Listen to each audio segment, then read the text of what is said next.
Hello students. आज का जो हमारा टॉपिक है Rutherford's nuclear model of atom. Atom के लिए रदरफोर्ड ने जो न्यूक्लियर मॉडल दिया था उसको हम स्टडी करने वाले हैं। Ernest Rutherford was a New Zealand physicist and chemist who was a researcher in both atomic and nuclear physics. Rutherford जो थे वो फिजिसिस्ट भी थे और केमिस्ट भी थे, मतलब उनका फिजिक्स में भी कंट्रीब्यूशन है और केमिस्ट्री में भी कंट्रीब्यूशन है। उन्होंने एटॉमिक और न्यूक्लियर फिजिक्स के ऊपर क्या किया? रिसर्च किया। He has been described as the father of nuclear physics. Rutherford को न्यूक्लियर फिजिक्स का फादर भी कहा जाता है। In 1908, he was awarded the Nobel Prize in Chemistry for chemistry of radioactive substances. Radioactive substances, radioactivity पे हम एक अलग वीडियो बना चुके हैं। हम जानते हैं कि कुछ सब्सटेंस ऐसे होते हैं जिनमें से ऑटोमेटिक ही कुछ रेज या पार्टिकल क्या होते हैं? इमिट होते हैं, जिनको हम क्या बोल चुके हैं? Alpha particle, beta particle, gamma rays. Radioactivity वाले वीडियो में हम ये स्टडी कर चुके हैं। तो जो रेडियोएक्टिव एलिमेंट होते हैं उनसे जो अल्फा पार्टिकल्स इमिट होते हैं उन्हीं को हम यहां पे क्या करने वाले हैं? रदरफोर्ड के एक्सपेरिमेंट में यूज करने वाले हैं।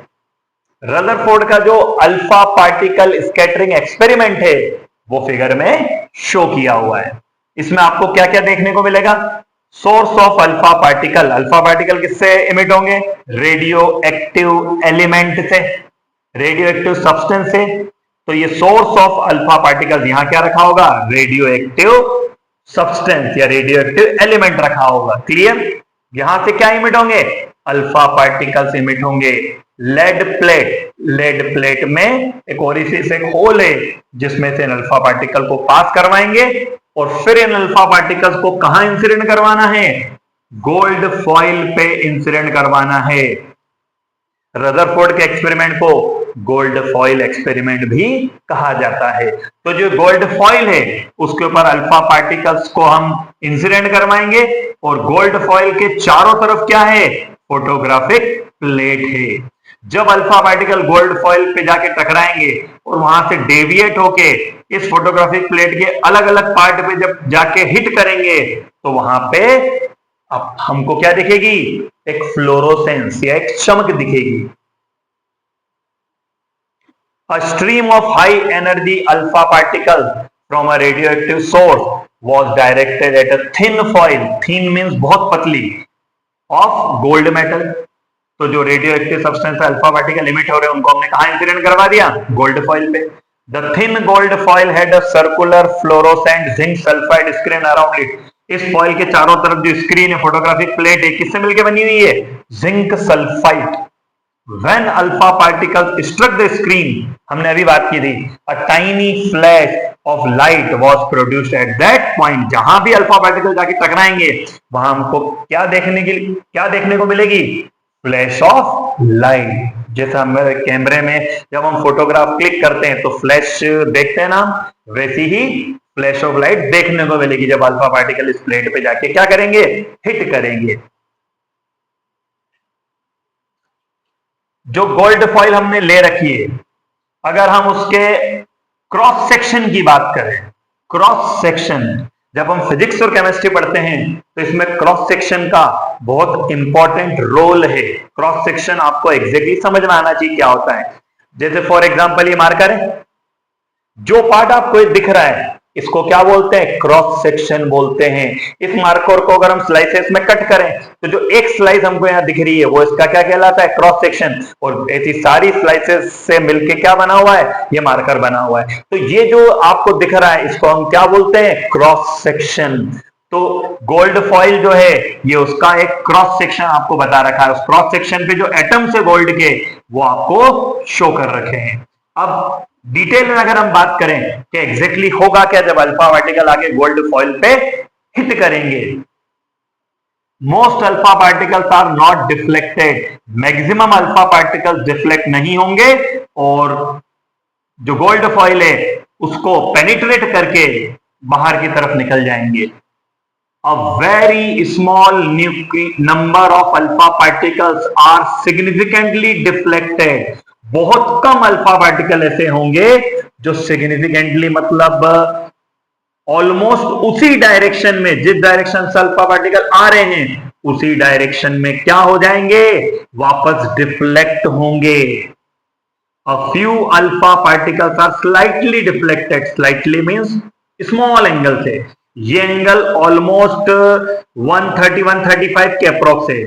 कुछ अल्फा पार्टिकल हो सकता है कि 180 डिग्री पे भी डेविएट हो जाए, मतलब जिधर से आ रहे उधर ही हो जाए, पर ऐसे बहुत कम अल्फा पार्टिकल्स होंगे जो सिग्निफिकेंटली क्या होंगे, डिफ्लेक्ट होंगे. मैक्सिमम तो क्या होंगे, अनडिफ्लेक्टेड चले जाएंगे, कुछ स्लाइटली डिफ्लेक्टेड होंगे और कुछ सिग्निफिकेंटली डिफ्लेक्टेड होंगे. Clear?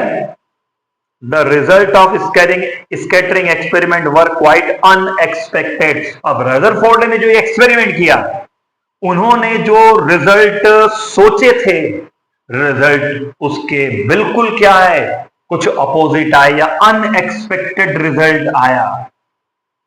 According to Thomson model of atom, Thomson का प्लम पुडिंग मॉडल भी हम पढ़ चुके हैं.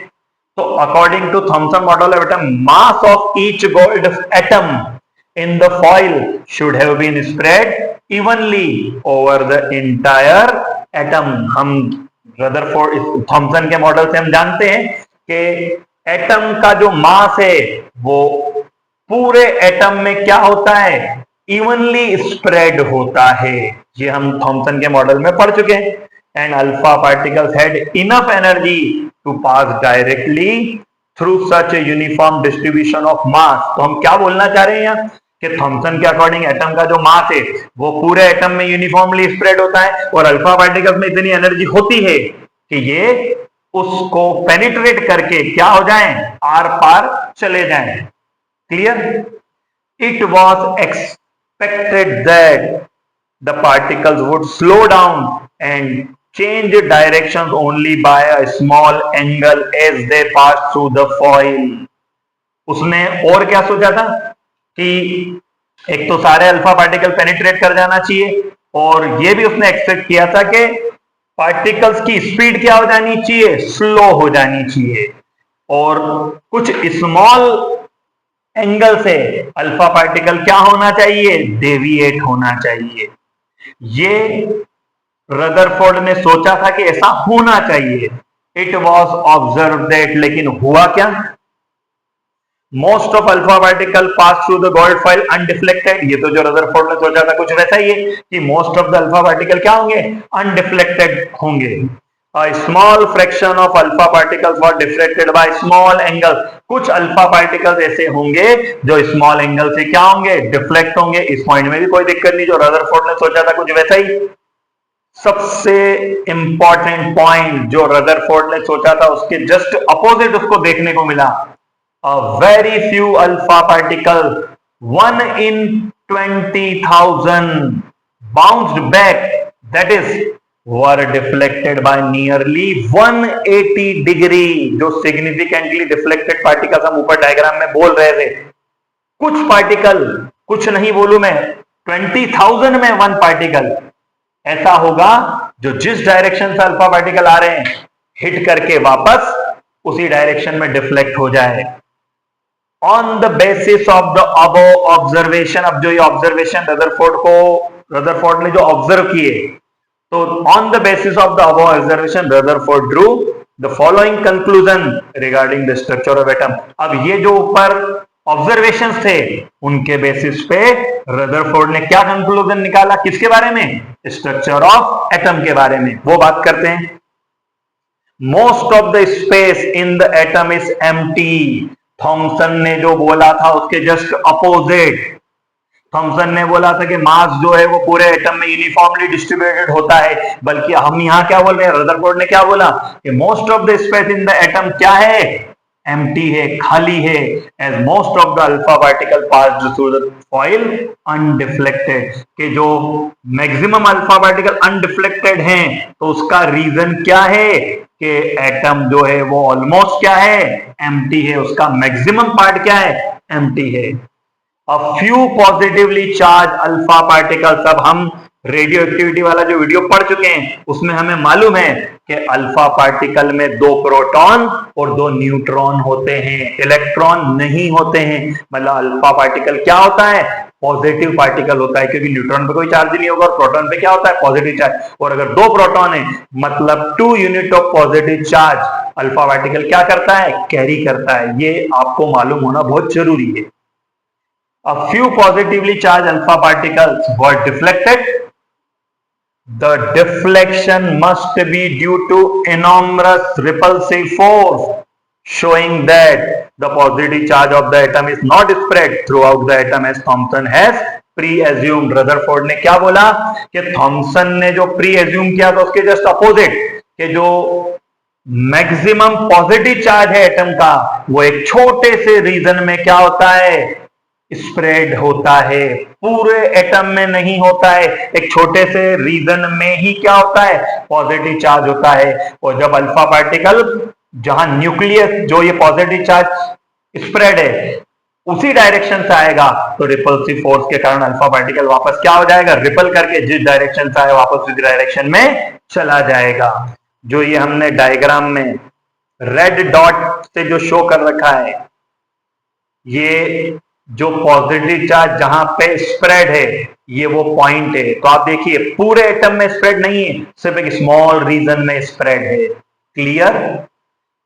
जब पार्टिकल इसकी डायरेक्शन से आएगा जहां ये पॉजिटिव चार्ज है तो इस पर भी पॉजिटिव चार्ज, इस पर भी पॉजिटिव चार्ज, तो ये वापस उसी डायरेक्शन में या ऑलमोस्ट 180 के आसपास एंगल से क्या हो जाएगा? डिफ्लेक्ट हो जाएगा। कौन कौन से पार्टिकल डिफ्लेक्ट हो जाएंगे? जो न्यूक्लियस या हम बोले कि जो पॉजिटिव चार्ज जहां स्प्रेड है उस डायरेक्शन से जो आएंगे तो वो वापस डिफ्लेक्ट हो जाएंगे, जिस डायरेक्शन से आएंगे ऑलमोस्ट उसी डायरेक्शन में।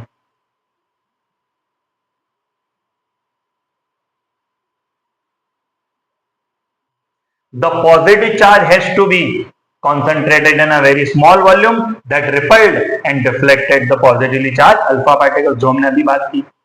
Calculations by Rutherford shows that the volume occupied by the nucleus, nucleus किसको बोला? जहां पॉजिटिव चार्ज स्प्रेड था उस पर्टिकुलर रीजन को रदरफोर्ड ने क्या नाम दिया?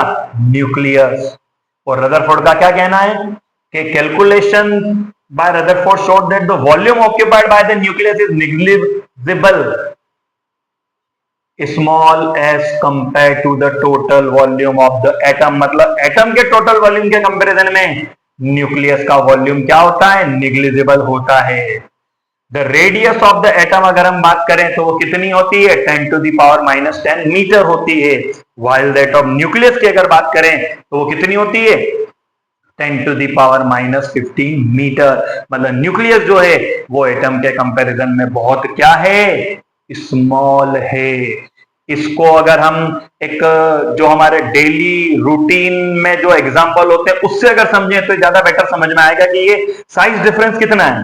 तो one can appreciate this difference in size by realising that if a tennis ball, अगर हमने टेनिस बॉल या क्रिकेट बॉल की अगर बात करें वो अगर न्यूक्लियस को रिप्रेजेंट कर रहा है तो एटम जिस ऑर्बिट में होगा वो ऑर्बिट न्यूक्लियस से कितनी दूर होगी? 5 किलोमीटर अवे। आप सोच के देखिए कि अगर ये न्यूक्लियस है, ये टेनिस बॉल या क्रिकेट बॉल है, तो वो ऑर्बिट जिसमें इलेक्ट्रॉन रिवॉल्व कर रहा होगा इसके चारों ओर वो कितना दूर होगी? 5 किलोमीटर अवे होगी। Clear? On the basis of, अब वो हमने ऑब्जर्वेशन भी पढ़ लिए और उनसे जो रदरफोर्ड ने कंक्लूजन निकाला स्ट्रक्चर ऑफ एटम के बारे में वो भी पढ़ लिया। अब इन दोनों के बेसिस पे Rutherford propose the nuclear model of atom.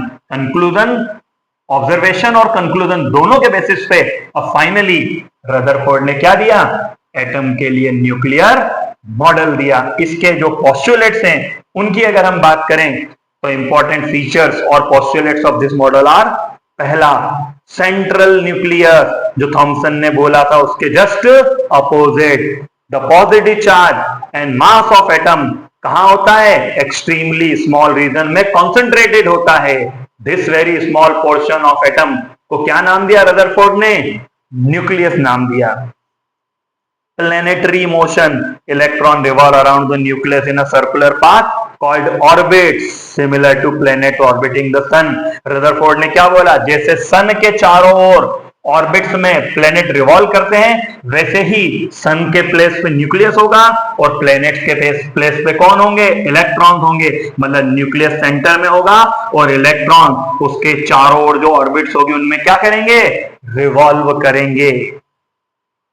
Electrostatic attraction, electrostatic attraction किसके बीच में होता है, पॉजिटिव और नेगेटिव चार्ज के बीच में। तो न्यूक्लियस के ऊपर पॉजिटिव चार्ज है और इलेक्ट्रॉन्स में नेगेटिव चार्ज होता है, तो दोनों किस फोर्स से एक दूसरे से बंधे होते हैं, हेल्ड होते हैं, electrostatic force of attraction. Empty space, the majority of atoms volume empty है, हम बात कर ही चुके हैं। Explaining why most alpha particle pass through the gold foil, empty है इसीलिए मैक्सिमम गोल्ड फॉइल क्या अनडिफ्लेक्टेड गोल्ड फॉइल से क्या हो जाते हैं, पेनिट्रेट करके पार चले जाते हैं।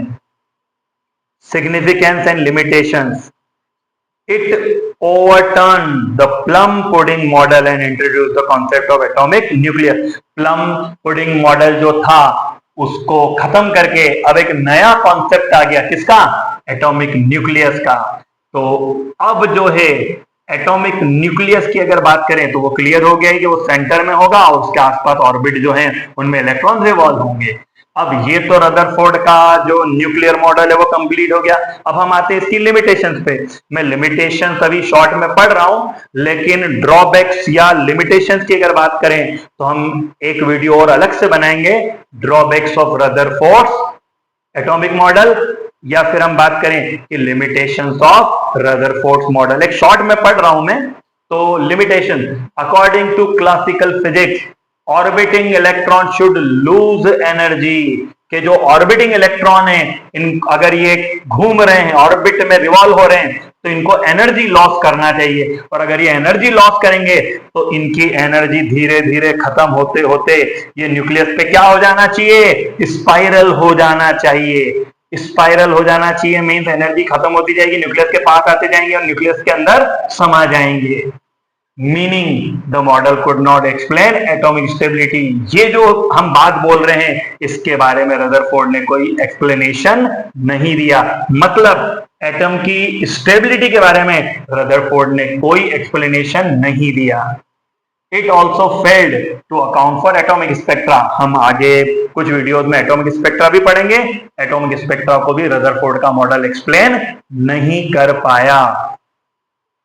These limitations lead to the development of the Bohr's model. ये जो limitations हैं इसके लिए खैर हम अलग से एक वीडियो बनाएंगे, और जो limitations हमने देखी है इनको ओवरकम किसने किया, बोहर एटॉमिक मॉडल ने। अब बोहर एटॉमिक मॉडल जब हम पढ़ेंगे उसके पहले 4 या 5 वीडियोस बीच में हम और पढ़ेंगे कि कैसे रदरफोर्ड के मॉडल के बाद बोहर के मॉडल तक पहुंचा गया। वो 4-5 वीडियो अगर आप देखेंगे तो आपको एग्जैक्ट समझ में आएगा कि रदरफोर्ड और बोहर के बीच में कौन कौन से साइंटिस्ट आए और उन्होंने क्या क्या इन्वेंट किया है। थैंक यू, मिलते हैं नई वीडियो में।